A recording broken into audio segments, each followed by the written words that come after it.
Adric Vale had never wanted anything. Not money, not revenge, not a single living person in 36 years of taking whatever he pleased. Men called him the coldest thing in the city because something behind his eyes had simply never switched on. No doctor had ever found the wire that was missing. Then on an unremarkable Tuesday, a woman with rain in her hair threw herself at the closing doors of his private elevator, and for the length of one breath, something switched on. He didn't even know her name yet. By the end of the week, he would set fire to everything he owned to keep her breathing. The 41st floor of Halcyon Tower did not have a sound.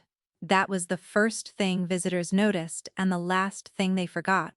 Adric had paid an obscene amount to a German acoustics firm to make it that way. Triple glazed glass, floors floated on rubber, walls packed with something that drank noise the way sand drinks water. He liked silence, the way other men liked mirrors. In silence, nothing could surprise him. He stood at the window with his hands in his pockets, watching the city blink 41 stories below, and felt the precise amount he always felt looking at it, which was nothing at all. Behind him, a man was crying. The man's name was Severin Lutz, and an hour ago he had been important. He ran 4 currency laundering routes through a chain of laundromats and a parking concern, and for 9 months he had been quietly trimming the numbers. A percent here, a percent there, the kind of theft that survives precisely because it is too small to notice. Adric had noticed. Adric noticed everything. It was the one thing the missing wire had given him in exchange. When you feel nothing, you are never distracted. It was my daughter's surgery, Severin was saying. I'll pay it back. Every dollar with interest, I swear on her life, Mr. Vale. I swear. Don't swear on the child, Adric said without turning around. She's the only sympathetic detail you have. Don't waste her. The crying stopped, which was interesting. Fear did that sometimes. It burned off the performance and left the animal underneath, and the animal was always quieter and smarter than the man. Adric turned at last. He was not a large man, which disappointed people who'd heard the stories. He was lean, exact, dressed in charcoal, so dark it read, as black until the light moved on it. His face was the kind that photographs well and remembers nothing. He crossed the silent floor and sat on the edge of the desk, close enough that Severin flinched. Here is what confuses people about me, Adric said, almost gently. They think I'm angry right now. They look at my face and they go looking for the rage, and when they can't find it, they get more frightened, not less, and they never understand why. He tilted his head. It's because there's nothing to find, Severin. I'm not angry. I can't reach angry. I've tried. It's a very strange way to live, and the only thing it's good for is this exact moment. Because a man who is angry can be talked down, bargained with, made to feel he's won something. And I cannot be made to feel anything. He let that settle. So you understand the position you're in is purely a matter of bookkeeping. You took. The books need to balance. I am simply the hand that balances them. Severin's lips moved. No sound came out. In the corner, near the private elevator, Bodon shifted his weight.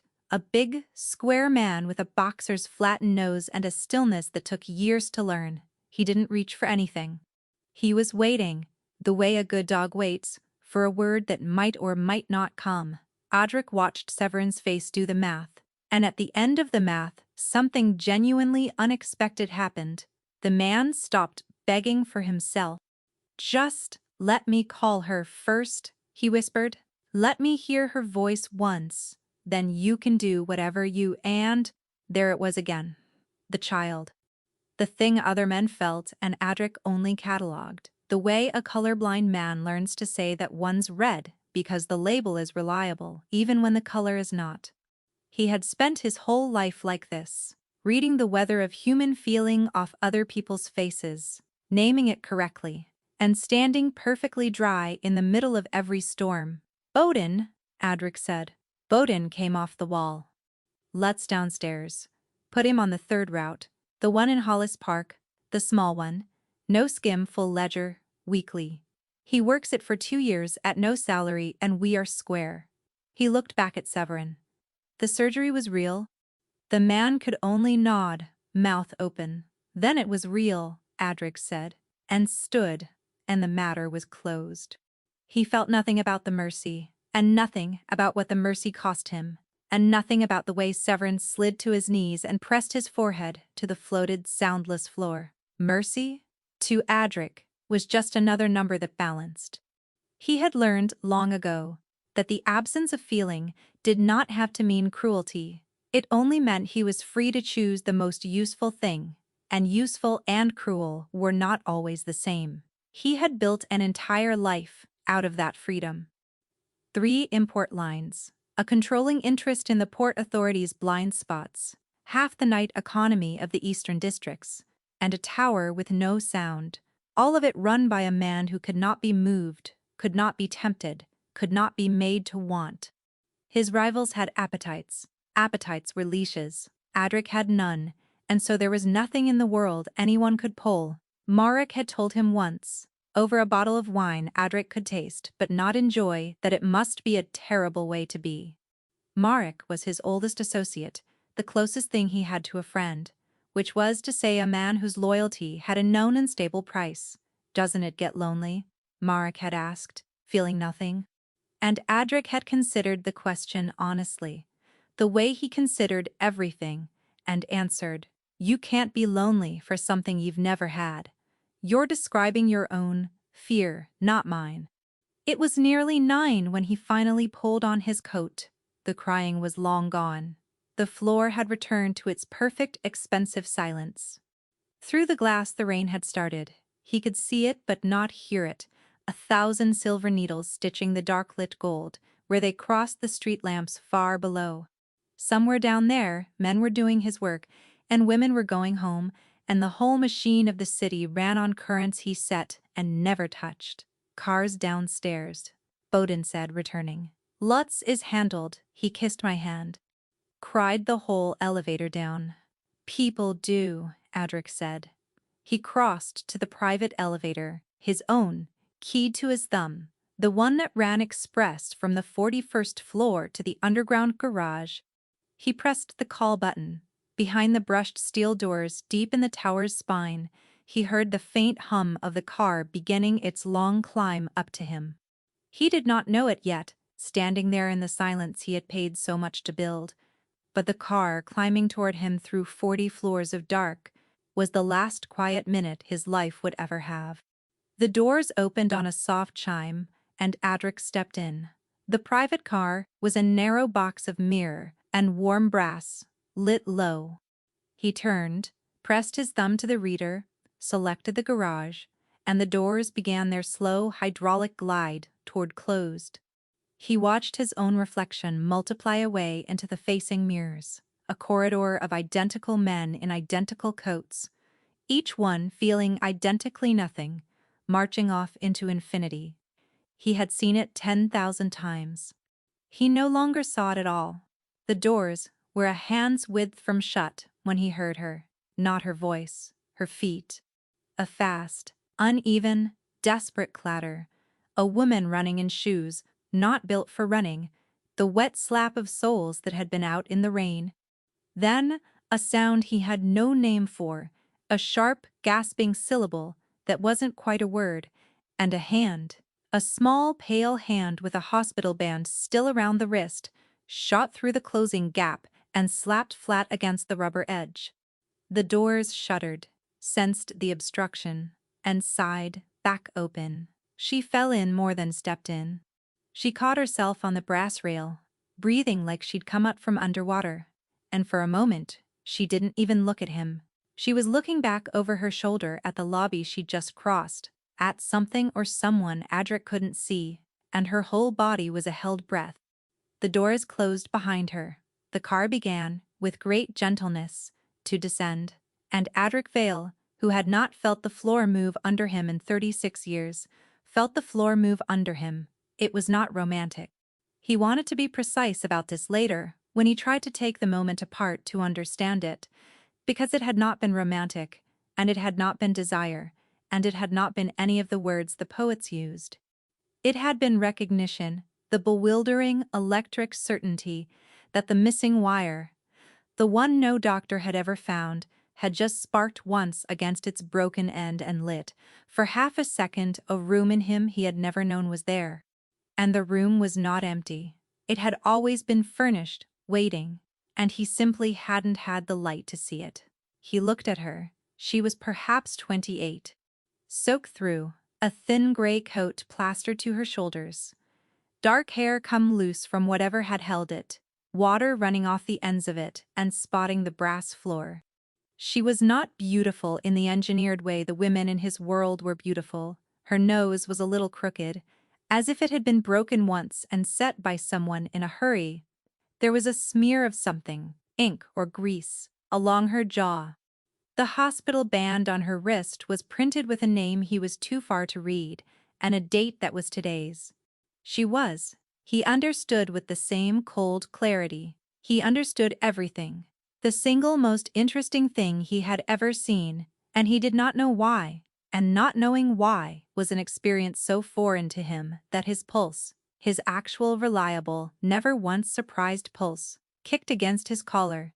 She finally registered that she wasn't alone. "Oh, God, I'm sorry," she breathed, pushing the wet hair off her face with the back of her hand. "I'm so sorry. I know this is there was a sign, the private one. I saw the sign, She laughed, a small broken thing with no humor in it. And Adric watched her decide not to explain. "I just really needed a door to close." "Any door. I'll get out at the next floor." "I swear, I'm not." "It doesn't stop," Adric said. She blinked at him. "What? This car? It doesn't stop between 41 and the garage." He heard his own voice and noted, with detached fascination, that it had come out softer than he'd meant it to. "You'll have to ride it all the way down." Something flickered across her face. Calculation, fear, and underneath both of them, an exhaustion so deep it had its own gravity. She looked at the panel, at the single lit button, at the absence of any other option, and Adric saw her do the math the way he'd watched Severin do it an hour ago. But where Severin's math had ended in begging, hers ended somewhere else. Her chin came up. "Fine," she said.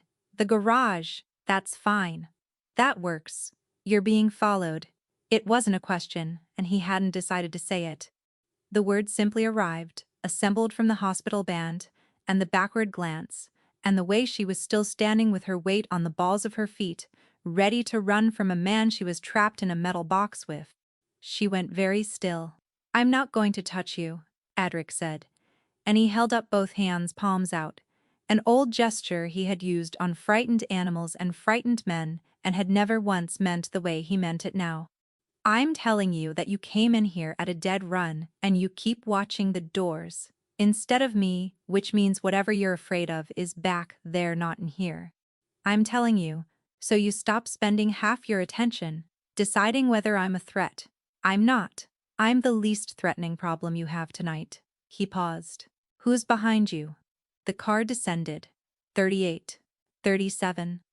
The numbers ticked down in soft amber above the door, and in the long suspended falling of it, she looked at him, really looked, the way people almost never looked at Adric, without flinching, taking his measure as coldly as he took everyone's, and something in what she saw made a decision. "Men, I owe money to," she said, "or my brother owes them. Owed them." Her voice caught on the tense and recovered. "It doesn't matter. They wait outside the hospital because they know I'll come for visiting hours. I changed days. I changed the time. It doesn't matter. They're always—" She stopped herself again, pressed her lips together. "Why am I telling you this? I don't even know you." "No," Adric agreed. "You don't. You're somebody, though." She studied his coat, his shoes, the soundless way he held himself. "This is your elevator. 41's not on the public board." I looked. "Whoever's up there isn't on any board." A beat. "Are you the kind of somebody who makes things worse, or the kind who makes them go away?" And Adric Vale, who had spent his entire life unable to want a single thing, discovered in the falling brass box that he wanted, fiercely, completely, with the whole of the strange new room that had just opened inside him, to be the second kind. For her, for a soaked stranger, whose name he hadn't read, whose brother owed money to men Adric could likely buy and sell before breakfast, he had no idea what was happening to him. He only knew it was happening and that he would burn the tower down before he'd let it stop. 22, he said quietly, reading the amber number. We have about 90 seconds before this car reaches the garage and those doors open. There is a black car waiting for me there, and a man in it who does exactly what I tell him. He took one step toward her, slow, watching her not flinch, and lowered his voice to the register he used when a thing was already decided. When the doors open, you're going to walk out beside me as though we arrived together. You're not going to look back. And the men at the hospital are never going to be your problem again. He extended his hand, not to take hers, just to offer it, an open palm, in the warm low light. My name is Audric. She stared at the hand. The car kept falling. 18, 17. And somewhere far above them, on the silent 41st floor, a phone that only 3 people in the world could call began, unheard, to ring. The garage smelled of cold concrete and engine oil, and the black car was exactly where it always was, idling in the reserved bay, with Merrick behind the wheel reading something on his phone. He looked up when the elevator chimed, saw Adric, started to nod, and then saw the woman, walking out half a step behind him, soaked to the bone, and the nod died on his face. Adric opened the rear door himself. "Get in," he said to Anouk, low. She didn't. She stood at the lip of the bay with the rain light from the ramp catching the side of her face, and Adric watched her weigh it. A strange man, a stranger's car, a city that had spent the evening trying to corner her. Every sensible instinct she had was telling her, no. He could see each one arrive and be considered. You said the men at the hospital stopped being my problem, she said. I didn't say I'd get in a car about it. You don't have to, Adric said. You can walk up that ramp and out onto Kessler Street, and you'd have maybe 4 minutes before whoever's watching the lobby radios, whoever's watching the exits. Because men who wait outside hospitals always have a second man on the street. Or you can sit in a warm car for the length of one phone call and let me make 4 minutes. Irrelevant. He didn't soften it. Softening it would have insulted her, and he had already understood somehow that she was a person you did not insult by managing. Your choice. I'll make it either way. The car's just faster. For a moment he thought she'd walk. Then her shoulders dropped a fraction. Not surrender, just the body conceding what the mind already knew. And she got in. Merrick's eyes found Adric's in the mirror. Who she is? The look said. And under it, sharper. What is wrong with you? Because Merrick had known Adric for 11 years, and had never once seen him open a car door, and the small wrongness of it had clearly rung a bell somewhere that wouldn't stop drive. Adric said, slow up to Hollis and back. I need the car to be moving, and I need it to be nowhere. They climbed the ramp into the rain. Adric took out his phone, his real one, not the burner sleeping upstairs, and made one call. He didn't raise his voice. He never had to. There's a hospital. He glanced at Anouk. St. Auberon, she said quietly. The East Tower, long-term ward. St. Auberon, East Tower. There are men who sit on it during visiting hours, waiting on a woman who comes to see a patient. I want to know who they work for before midnight. Don't move on them, just names. He listened a moment. No, names first. I don't break a thing until I know what it's load-bearing. He hung up. Anouk was staring at him. You just? She stopped. Started again. People don't do that. You don't even know if I'm lying. You're not. You don't know that. I do, actually. He turned to face her across the dark of the back seat, the streetlights sliding gold across them both in slow pulses. It's the one useful thing about being built the way I'm built. I've spent my whole life reading faces because I can't feel my way through a room the way other people do. I have to do it with my eyes, like solving a sum. I've watched 10,000 people lie to me. You're not doing any of the things they do. He paused. Also, you have a hospital band on your wrist with today's date. and you keep touching it like it hurts. People don't fake the small true things, they fake the big ones. She looked down at the plastic band as if she'd forgotten it. Her thumb was, in fact, worrying the edge of it, and she stilled the moment she noticed. "My brother," she said, after a long silence, like she'd decided he'd bought the right to it. "Thomas, he's the patient. Not money he owed, that's what I said in the elevator, because it's the short version. The long version is he saw something he shouldn't have, in a parking structure, 8 weeks ago, and the men who were doing the thing he saw put him in that bed. He's been on a ventilator for 53 days. The band's mine. They make you wear one to sit with him after hours security thing." Her voice was flat, in the particular way of a person who has told a story so many times the grief has worn smooth. "The men outside aren't collecting a debt. They're waiting to see if he wakes up, and if he wakes up, they're going to finish it. And I can't be there every hour of every day, so every time I leave that ward, I'm leaving him to them, and tonight, one of them followed me to the elevators. And I just ran. I ran into the first door that would close. The car was quiet." Merrick's eyes flicked to the mirror, and away. Adric sat with it. And here was the thing he would turn over later, in the silence of the 41st floor, trying to understand himself. A story like a nuke's crossed his desk in some form every week, a witness in a bed, a loose end with a sister. 8 weeks ago he might have been the man who ordered the parking structure, for all either of them knew. The city was small at the top, and he did not pretend his hands were clean. He had heard 100 such stories, and felt the precise nothing he always felt, named the emotion he was supposed to have, and moved on. He did not feel nothing now. What he felt was so unfamiliar, he had to sit very still to identify it, the way you freeze, to identify a sound in the dark. It was not pity. Pity looks down. Dis looked level. It stood beside her in the parking structure, and beside her in the ward at 3 in the morning, and it wanted with a clarity that frightened him, to put itself between her and the men on the door. It was the new feeling again. It had a temperature now, and the temperature was rising. "What are you going to do?" Anouk asked. It wasn't hope. She was past hope. It was just the question tonight. "Nothing you'll see," Adric said. "Tonight I find out who the men on the door work for. That tells me how big this is. A debt is one phone call.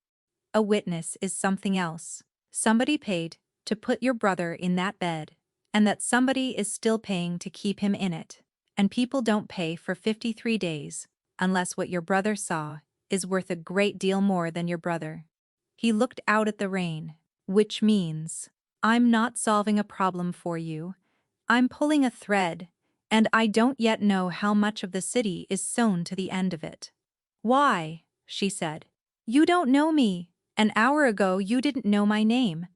And Adric, who had never in his life answered that question honestly, because he had never had an honest answer, found he had one now, and did not understand it either. "Because, for as long as I can remember," he said slowly, "nothing has ever once felt like anything." And then a wet stranger put her hand in the door of my elevator, and the lights came on. "I don't know what that is. I've decided I don't care what it is. But I'm not gonna let the first thing I've ever felt get switched back off, because some men I haven't met yet would find it convenient." He met her eyes. "That's the real answer. It's a worse answer than the money one. I'd take it back if I could make it smaller." Anouk Renner stared at the coldest man in the city, telling her plainly that she had turned a light on in him and didn't know whether to be comforted or more afraid than she'd been all night. Up on the 41st floor, the burner phone rang for the 9th time. Into the dark, unanswered, Bowden called back at 11:40 with 3 names, and one of them turned the night cold. Adric took the call on the curb outside a closed florist's, having sent the car a block ahead, and stepped out into the thinning rain to hear it alone.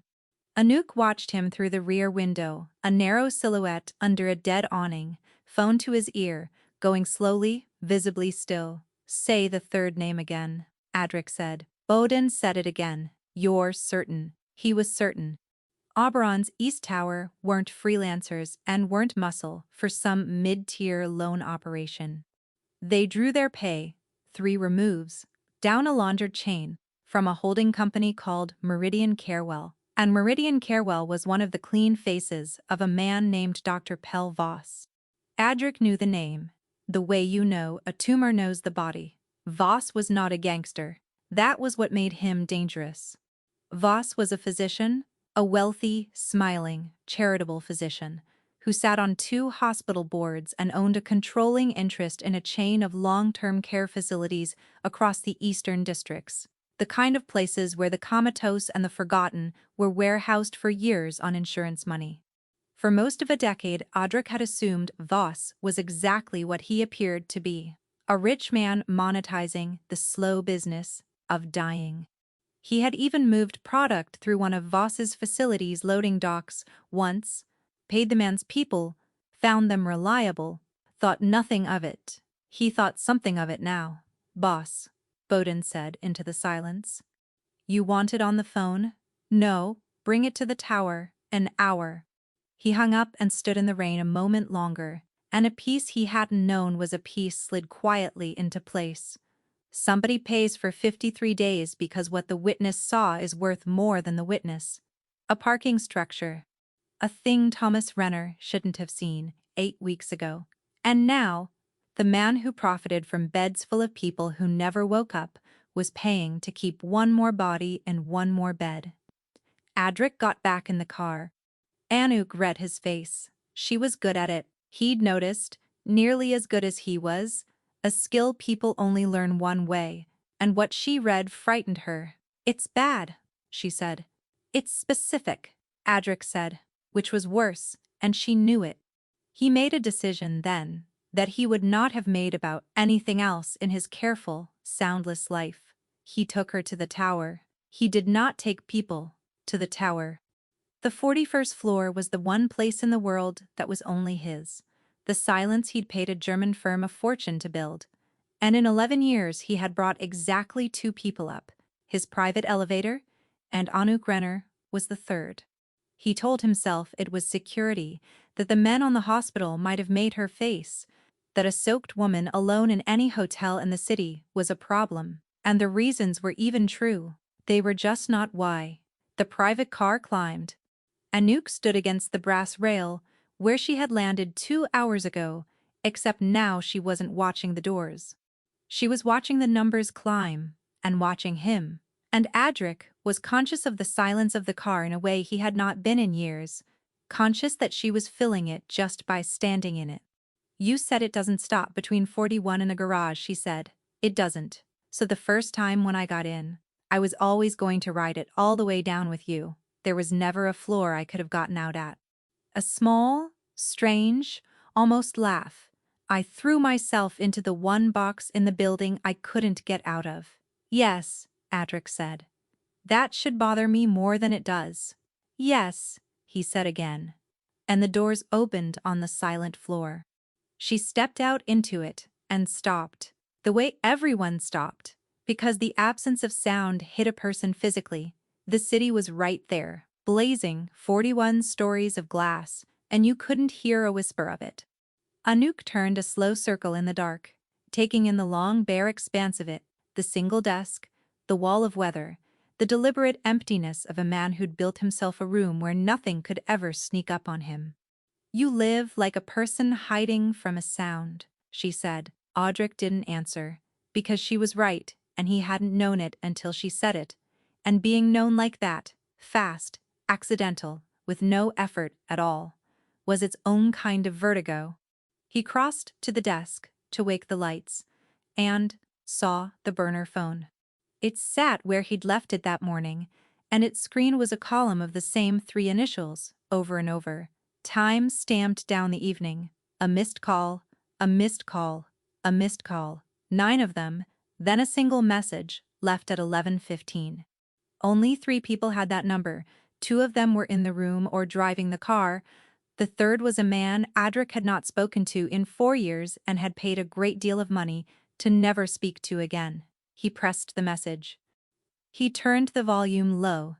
but in the engineered silence of the floor it carried anyway, and Anuk, across the room, pretending not to listen, heard every word. A man's voice. Old, dry, amused. Adric, it's been a long time, nephew. I hear you've taken an interest in one of Pelvas's little projects. I'd let it lie if I were you. The girl, the brother, the bed, all of it. You're standing very close to something that has my name on it, and you, of all people, should remember what I do to people who reach for my things. A pause, and then, warmer, which was worse. Come, see me.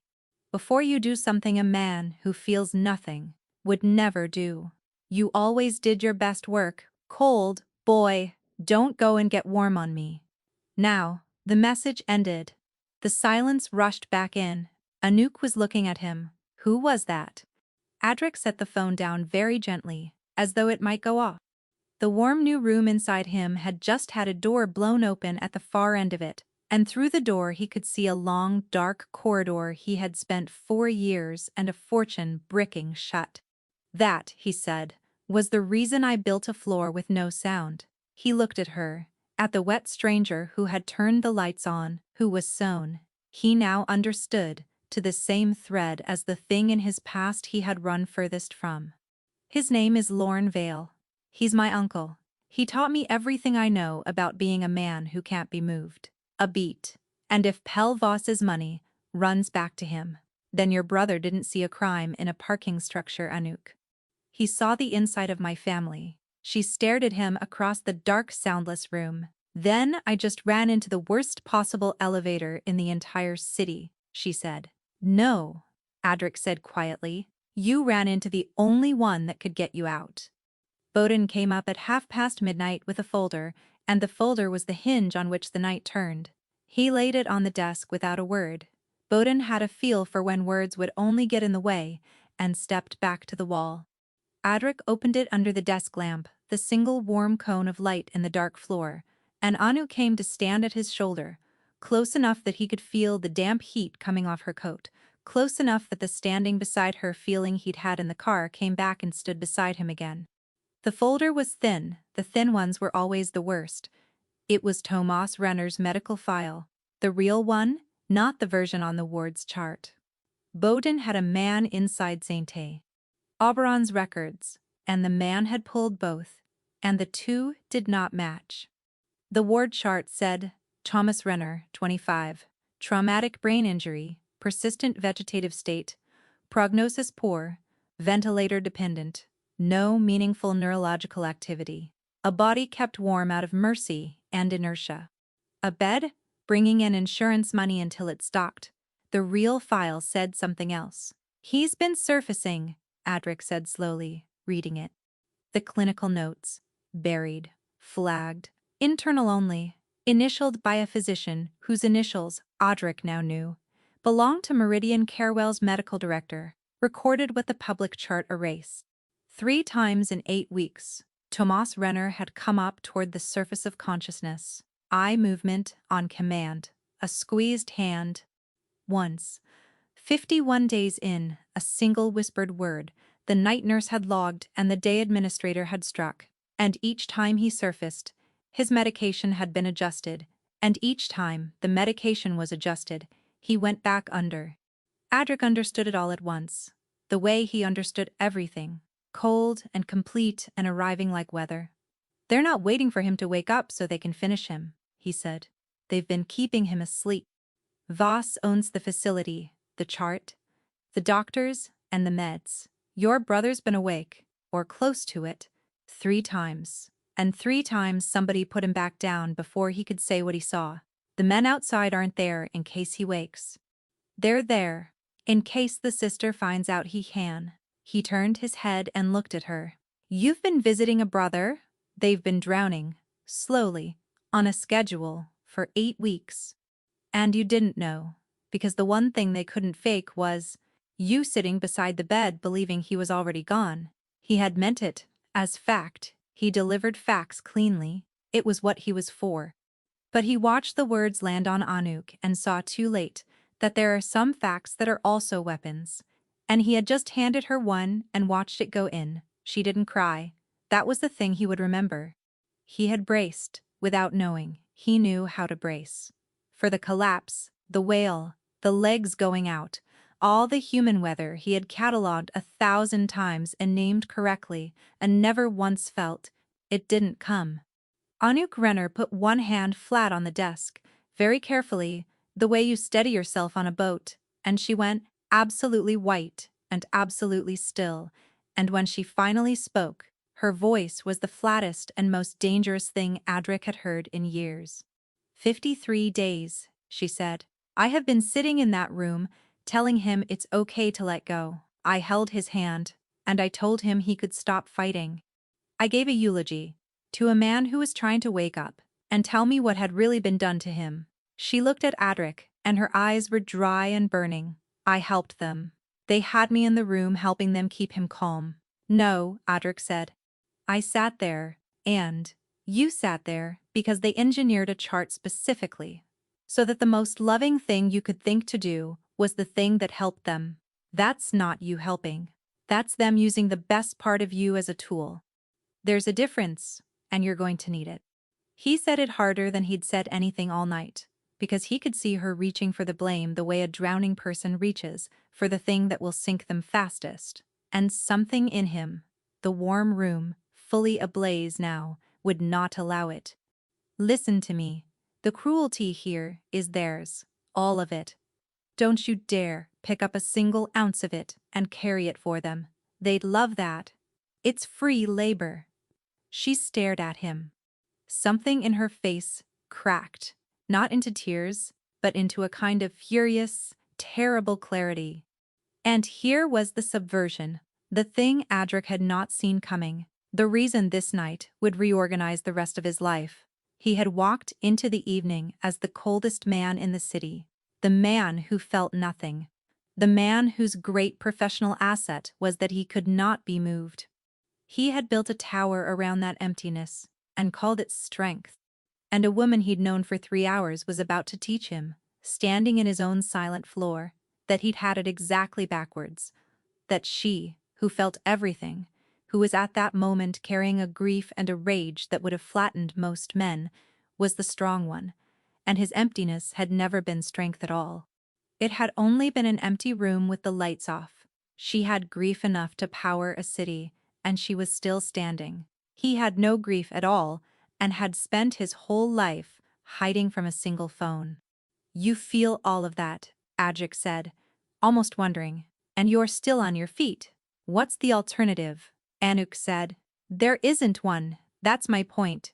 I always thought not feeling things made me hard to break. He looked at the folder, at the bricked corridor at the far end of his mind, at the message still sitting in the burner's memory. I'm realizing I was never hard to break. I was just already broken, in a way that's quite enough to mistake for armor. You're not broken.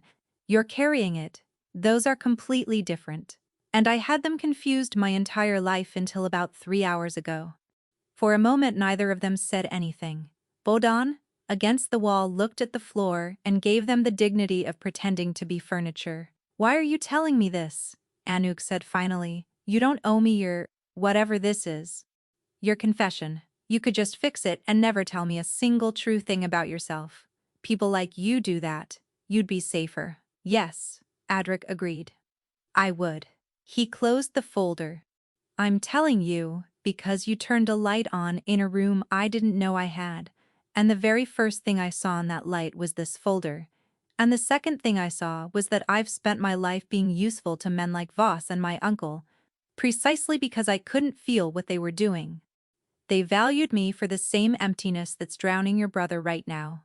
I have been, for as long as I've worked, the exact kind of man who makes the parking structure possible. He met her eyes. So I'm not telling you the truth to be kind.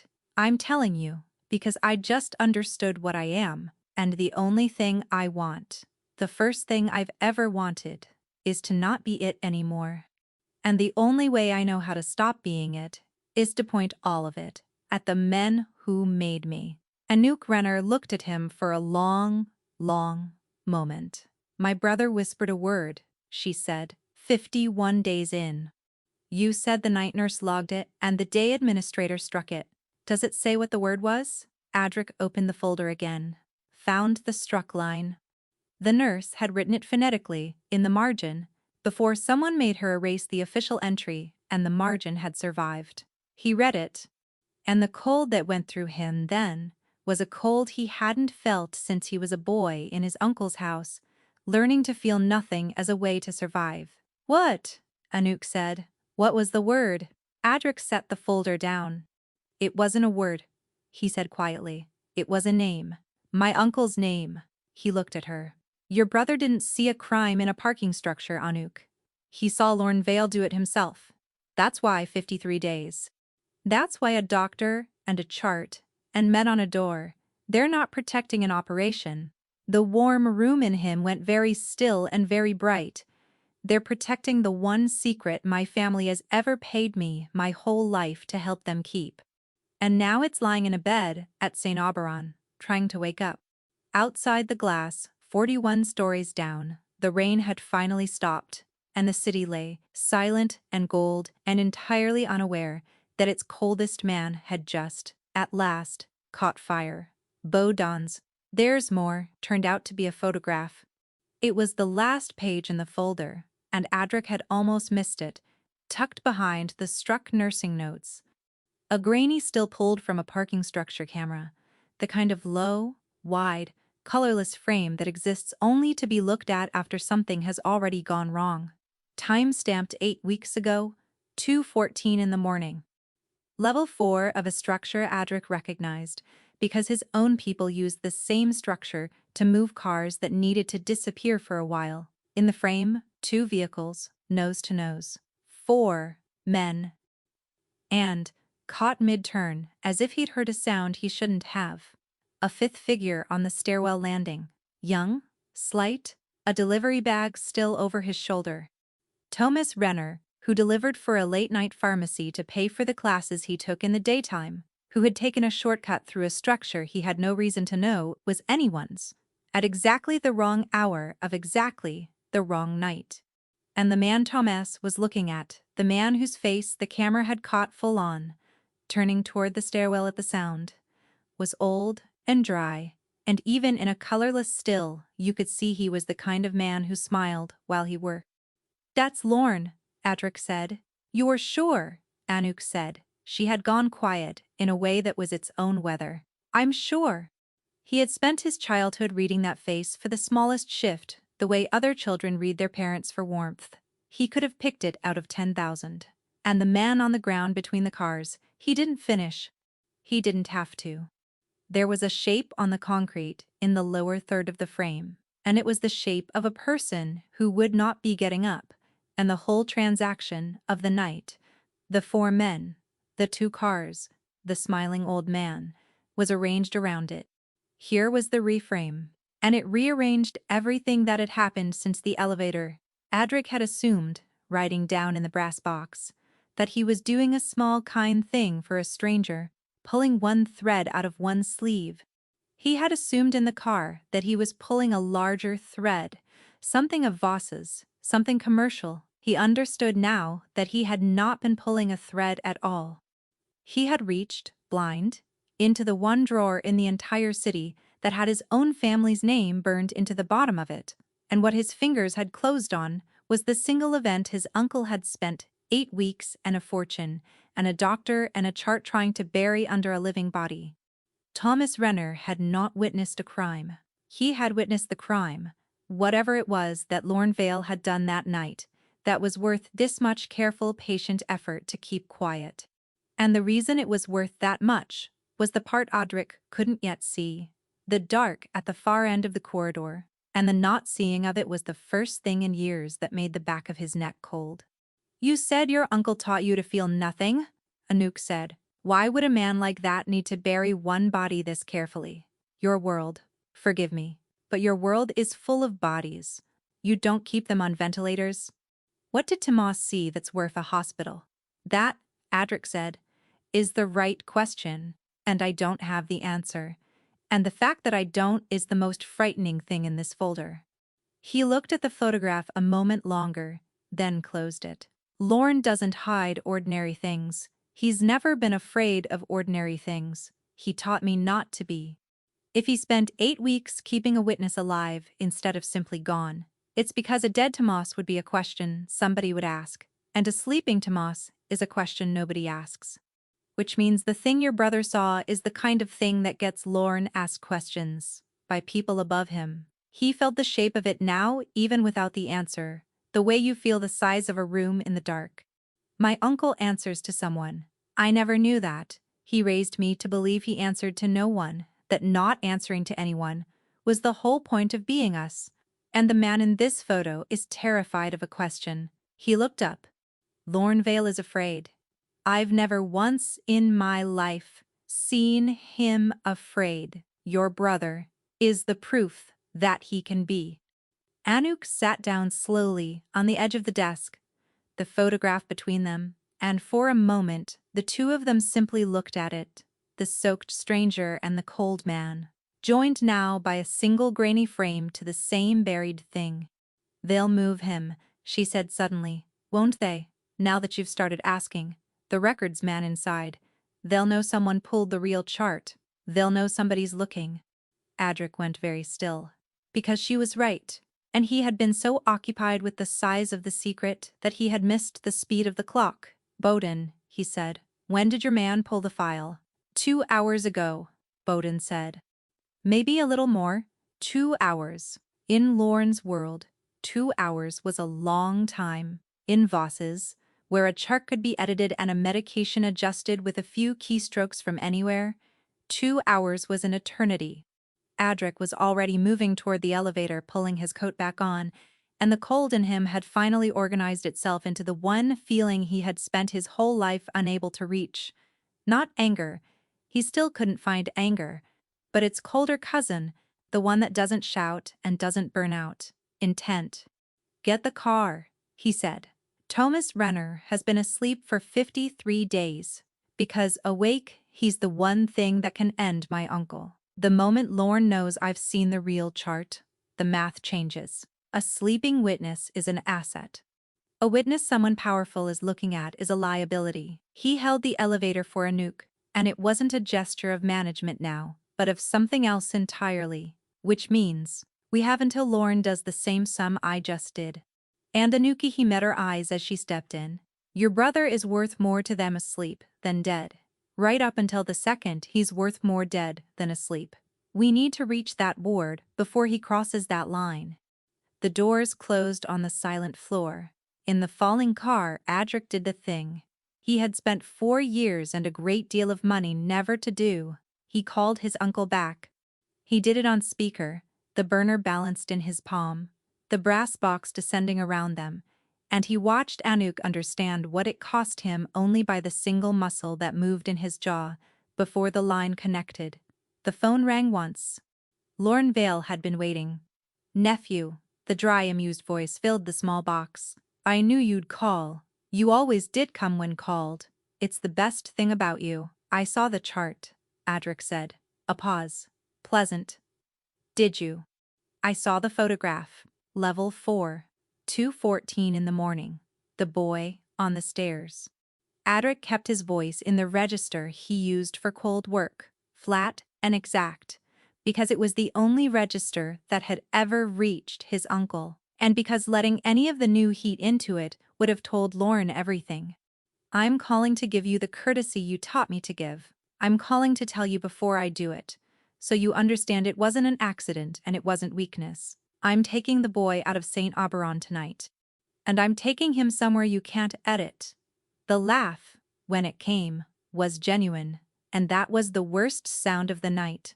Oh, Adric, Lorne said, warm as a hand on the back of your neck. Oh, you have gone and got warm. I could hear it the moment you said the boy, not the witness, not the asset. The boy, you named him. You never name them. A long, fond exhale. Who is she? There's always a she when a cold man gets warm this fast. Did she put her hand in your elevator? Cry on your nice floor? I do hope she was worth it, because here is what you've done, nephew. You've taken the one thing, keeping that boy breathing, which is my preference, that no one asks questions, and you've set it on fire the instant you reach for him. A sleep stops being useful to me. You understand the trade. You're the one who taught half of it to me. Adric watched Anouk's face go bloodless in the amber light, and he made the pivot. The irreversible one. The one that ended the careful, soundless life he had built, without raising his voice at all. "Here's the part you taught me, Lorne," he said. "You taught me that a man who feels nothing can't be moved, can't be tempted, can't be leashed, because there's nothing to pull. You were proud of it. You built me like a tool, and you were proud. The car kept falling. But you forgot the other half. A man with nothing to lose isn't only impossible to move, he's impossible to stop. For my entire life I had nothing I cared about, and you thought that made me yours. It made me free. And now, for about 4 hours now, I have exactly one thing I care about, and do you understand what that's done? It hasn't given you a leash, it's given me a reason. You armed me, you spent my whole childhood arming me, and you never once thought about which way I'd be pointed the day I finally had a direction." Silence on the line. For the first time, Lorne Vale did not laugh. "The boy comes out tonight," Adric said. "Every facility you own, every dock, every clean charitable face, I know where all of it is, because you taught me where the bodies of an empire go. If Tomas Renner stops breathing before I reach that ward, I don't come for Voss. I don't come for you." He let the cold settle all the way down. "I go to whoever it is you answer to, because you answer to someone, Lorne. I work that out from the shape of your fear, and whoever they are, they don't know yet that you let a pharmacy delivery boy watch you do whatever you did on level 4. I'll make sure my first conversation in the morning is introducing them to a photograph." The line was quiet so long, Adric thought it had dropped. Then Lorne said softly, and all the warmth was gone from it, now scraped down to the cold bone underneath that Adric had been raised by. "You don't know what you're reaching for, boy." "No," Adric agreed. "I don't. That's the only thing that still frightens me, but I've decided I'd rather reach for it warm than keep my hands clean and cold for one more day." He looked at Anouk. "Goodbye, Uncle." He ended the call.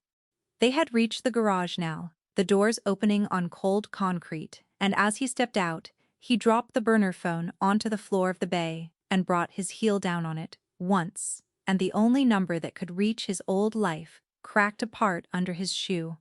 Marek was already out of the car, reading the wreckage of the phone on the concrete, reading Adric's face, and for once, the question in his eyes wasn't, "What is wrong with you?" It was something closer to awe and closer to fear. "Boss," Marek said carefully, "you just called Lorne Vale.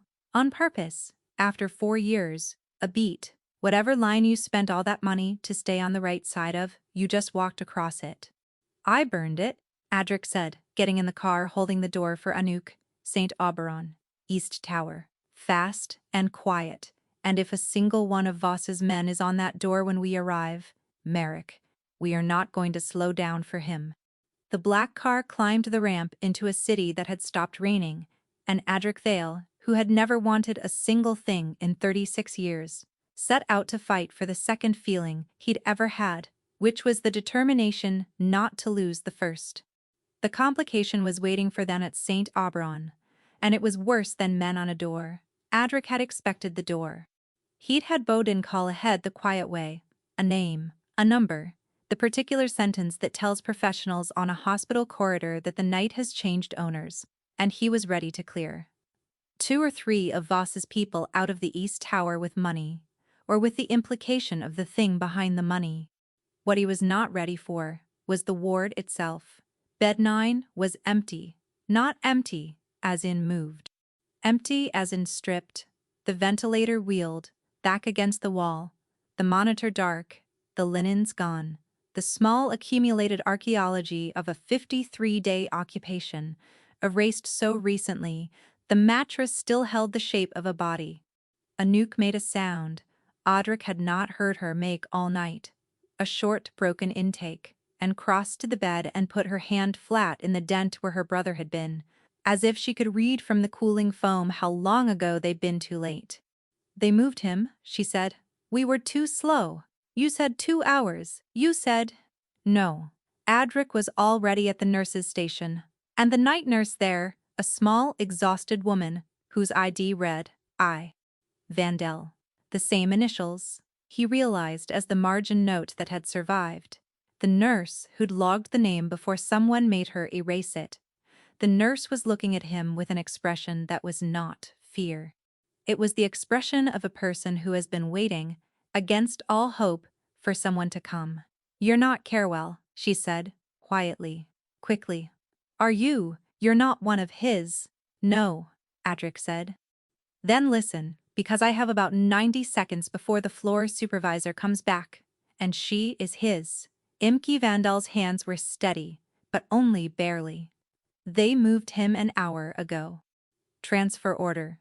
All proper. Signed off to one of the Meridian facilities outside the city. Ardlock. It's not a hospital. It's where they send the ones nobody's coming back for. There's no oversight out there. No other nurses asking questions. If a chart needs to say a heart stopped at Ardlock, the chart just says it." She swallowed. "I logged what he said. 51 days in. I wrote it down and they made me strike it. And I've thought about it every shift since. He didn't just say a name." She looked at Anouk, and her face broke a little. "He was trying to say it to you."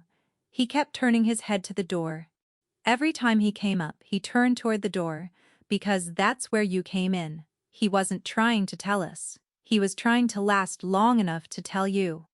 Anouk stood very still and took that in, and Adric watched the grief and the rage in her find, at last, the same direction, and fuse into something he recognized because it was the same intent that had organized in his own chest in the elevator. She did not fold. She straightened. "Where's Ardlock?" Anouk said. "North. Past the reservoir an hour, maybe less the way your driver drives."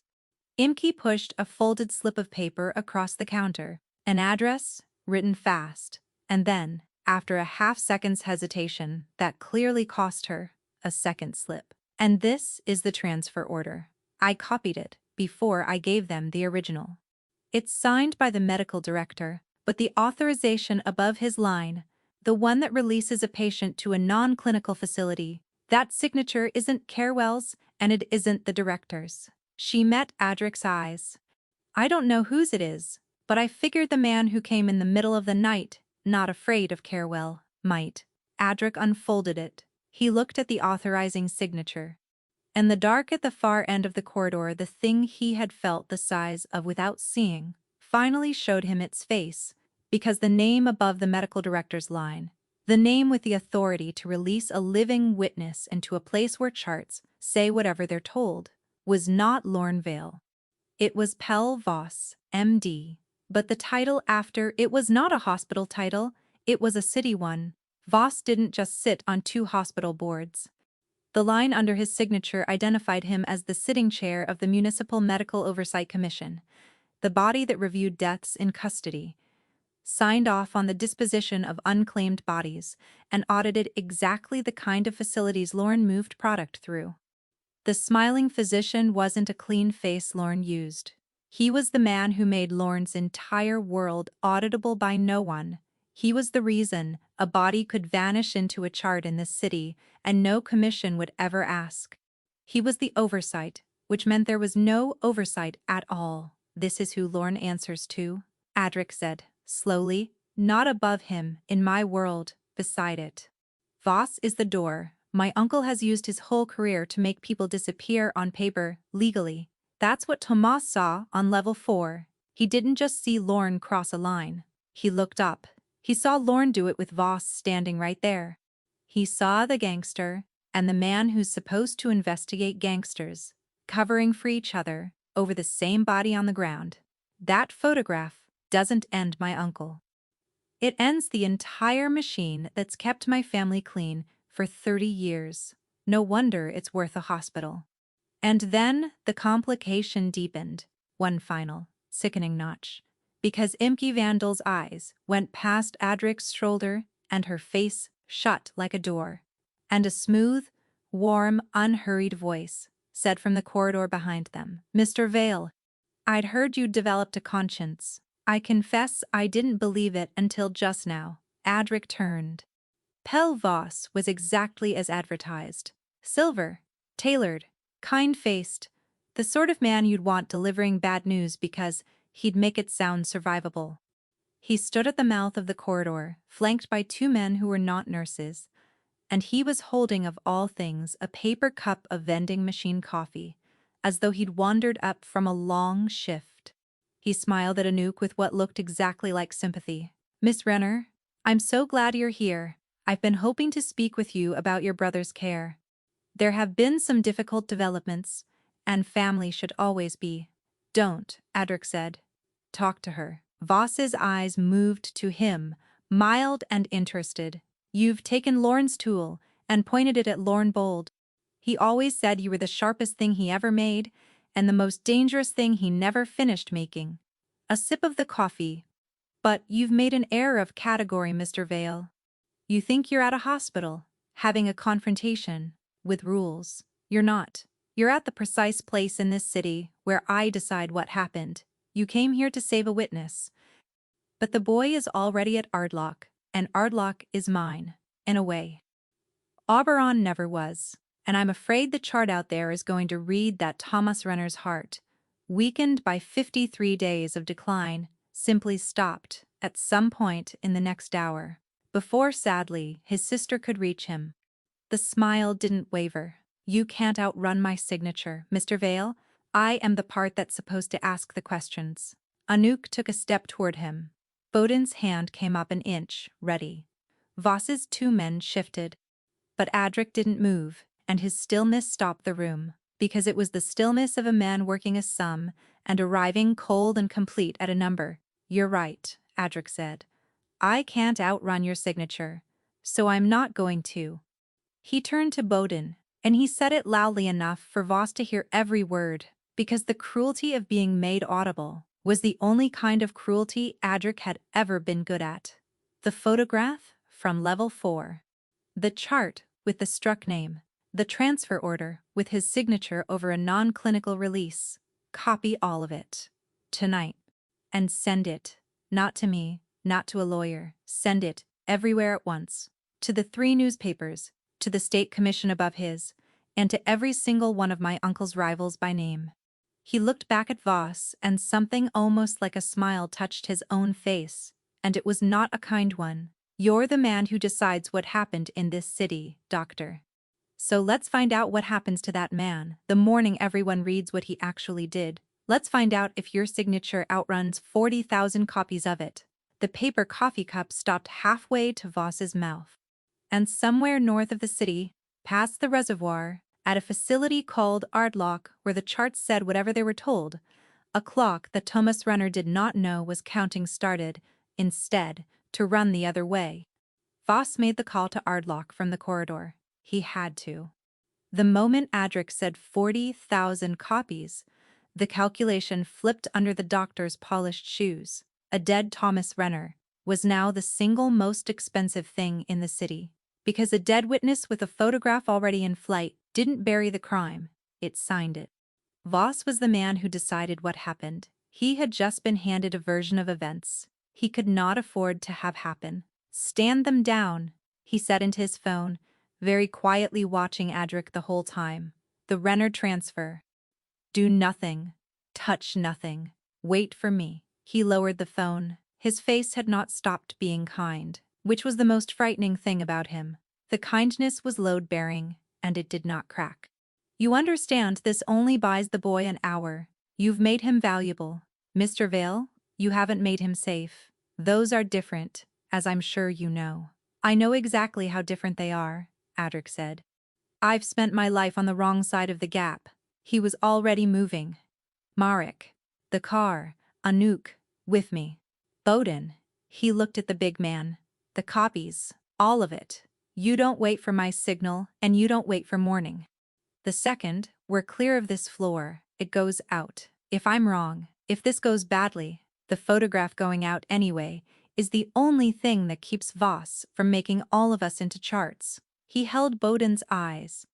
Promise me you send it, even if I don't come back to tell you to.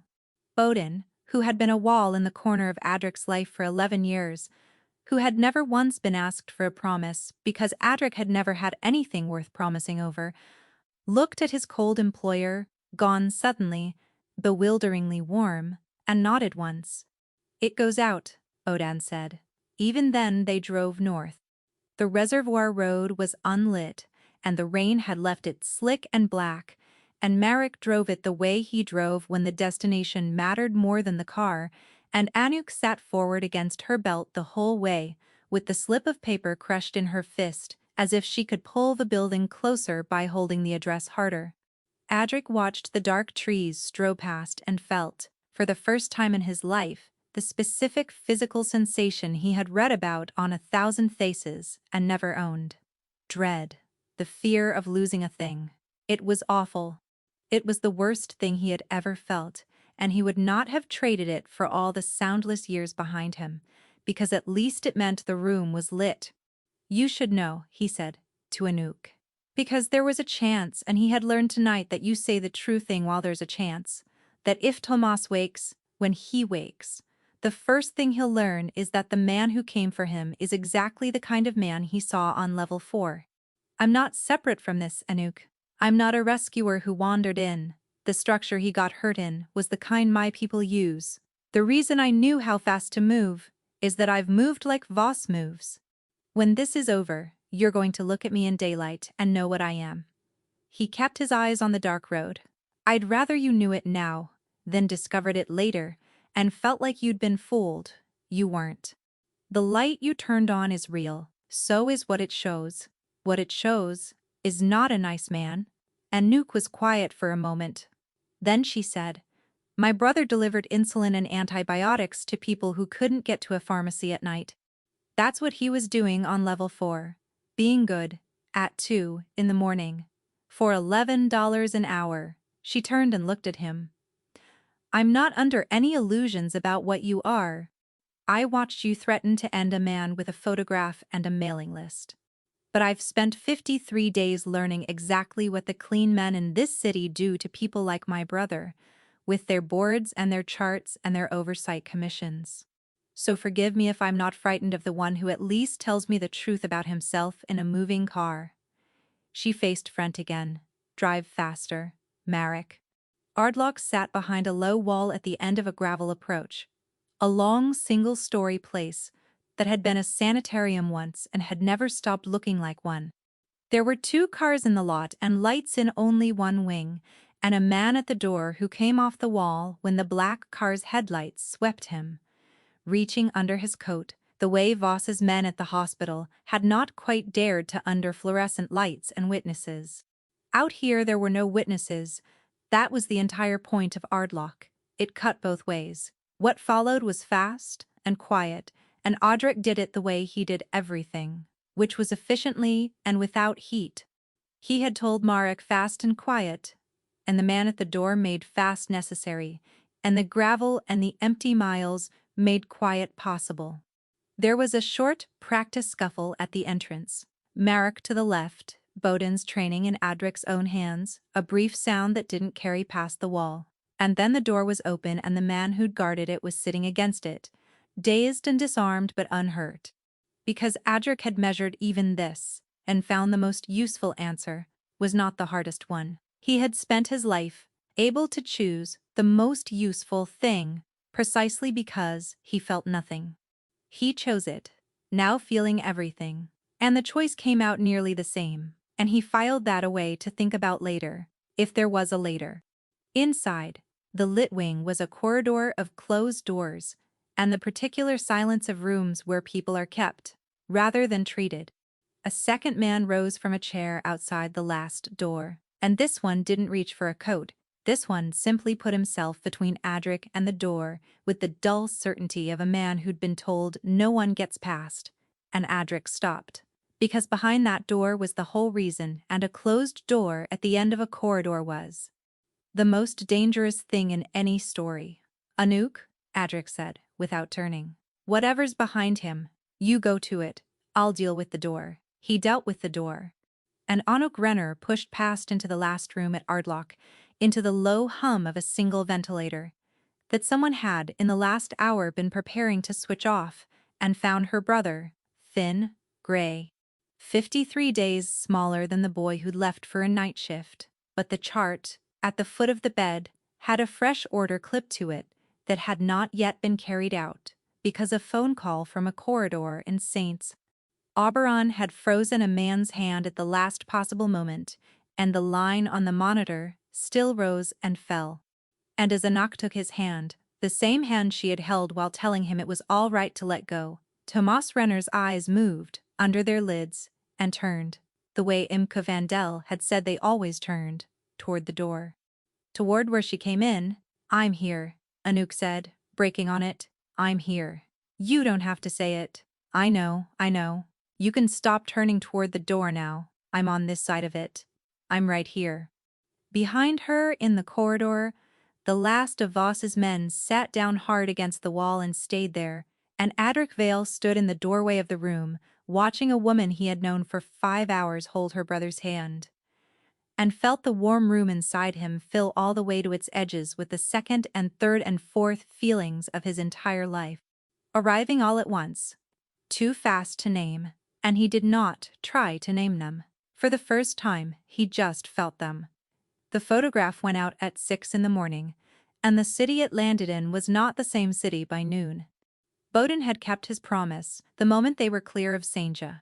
Auberon, the level 4 still, the doctored chart, the struck name, the transfer order with Pelvoss's oversight signature over a non-clinical release, all of it, to 3 newspapers and a state commission 2 ranks above Voss's, and with a precision Adric had specified. By breakfast, the man who decided what happened in the city had lost the one thing that power had always rested on, the assumption that no one would ever be shown the inside of it. Voss did not get arrested that morning. Men like Voss rarely do. But the oversight commission he chaired suspended him by 10, and the rivals Adric had so carefully copied began, quietly and all at once, to understand that Lorne Vale answered to a man who could now be reached, and a thing that can be reached in that world does not stay standing long. Adric had not destroyed his uncle. He had simply removed the wall Lorne stood behind, and left him in the open, in a city full of people who'd been waiting a long time for the wall to come down. He never had to fire a shot at Lorne. He'd learned that from Lorne too. The most useful weapon is rarely the loudest one. Thomas Renner was moved that same morning by Adric's people to a private clinic across the river that no chart in Voss's city could reach, with a physician Merrick vouched for, and 2 of Bowden's men on a door that was this time guarding instead of waiting. He surfaced fully on the 3rd day. The first whole sentence he managed, hoarse and bewildered, was to ask his sister why she was crying when he was the one who'd been asleep, and Anouk laughed so hard through the tears that the new nurse came running. Adric was not in the room for that. He'd found he couldn't be, that the feeling of it was too large and too new, and he didn't yet have the muscles to hold it standing up. He waited in the corridor, the way he'd waited outside bed 9, except this time what was behind the door was alive. Anouk came out and found him there. He's asking who paid for the private room, she said. I told him a friend. He wants to meet the friend. A pause. I didn't know what to call you. I've known you 6 days. I held your hand in the parking lot of a place that exists to make people disappear, and I still don't have a word for what you are to me. You don't owe me a word, Adric said. I didn't do it to be owed one. I did it because... He stopped. He had spent 6 days learning to say true things out loud, and it had not gotten easier, only more necessary. For my whole life, I was the most useful man in this city, because I couldn't feel what I was doing. My uncle built me that way and called it a gift, and I believed him, and I was very good, and very cold, and completely empty, and I never once minded, because you can't miss a thing you've never had. He looked at her. And then a stranger put her hand in the door of my elevator, and the lights came on, And the very first thing I saw by that light was that everything I'd ever been good at was the same skill that put your brother in that bed. You didn't just turn a light on, Anouk. You showed me the room I'd have stayed in the dark forever and called it peace. Anouk Renner looked at the coldest man in the city, who was not cold anymore, who looked, in fact, like a man standing in weather for the first time and not entirely sure he could stay upright in it. So what happens now? She said. You can't go back to being what you were. The whole city's about to know your uncle's wall came down. You burned your safe life down over a woman you met in an elevator. I know exactly what I burned, Audric said. I'm not asking for it back.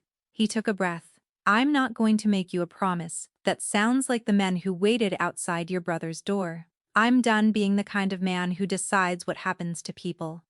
So I'm not deciding anything about you. I'm just telling you the one true thing I've got, and then it's yours to do whatever you want. With the lights on, now it doesn't go off. Whatever I become next, I'd rather become it where I can see you. A beat. That's all. That's the whole speech. I've never made one before. I suspect it shows. Anouk was quiet a moment. Then she reached out, the same hand, the one with the faded mark where a hospital band had been, and pressed it flat against the center of his chest, over a heart that a great many people had sworn, for 36 years, did not work. It was working. She could feel it working. It shows, she said gently. Keep the light on. We'll figure out the word for it later. Behind her, through the cracked door, her brother's voice called her name. Awake, alive, on this side of the door, at last. And she smiled, and didn't take her hand away. Come, meet the friend Adric. And the coldest man in the city, who had never wanted a single thing in 36 years, and now wanted only to walk through one open door, went in. And that's how the man who couldn't feel anything ended up burning his entire empire down. For a stranger who rushed an elevator in the rain and called it the first good decision of his life. If you felt that one, you know what to do. Adric spent a lifetime cold because the world told him it made him strong, and it took one soaked stranger and one closing door to show him that the people who feel everything and stay standing are the strongest ones of all. If you love these slow burn, high-stakes stories where the quiet broken ones turn out to hold all the power, hit that like button, subscribe, and share this with someone who needs to hear that their light isn't a weakness. Tell me in the comments, what was the exact moment Adric's heart switched on for you? I'll see you in the next one.